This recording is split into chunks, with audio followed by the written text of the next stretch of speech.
Hey, what's up? Al Williamson, leadinglandlord.com.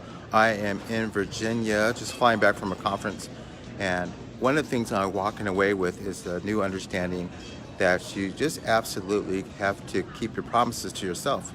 We were talking about this, a group of investors and I, and one conclusion that we all came up with is that you keep your promises and you can trust yourself. And if you can trust yourself, then you can begin to trust other people and have positive relationships, versus if you break your own promises, then you start distrusting yourself and you start distrusting other people around you, and then you can't hold up healthy relationships, and that leads to hurting your network, and that crushes your net worth and your opportunities. So if you're planning on getting up in the morning, get up when your alarm clock rings. Keep that promise.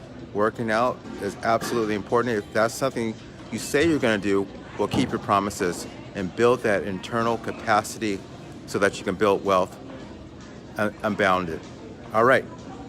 I'll see ya. Take care. Have a prosperous, healthy day, and keep your promises.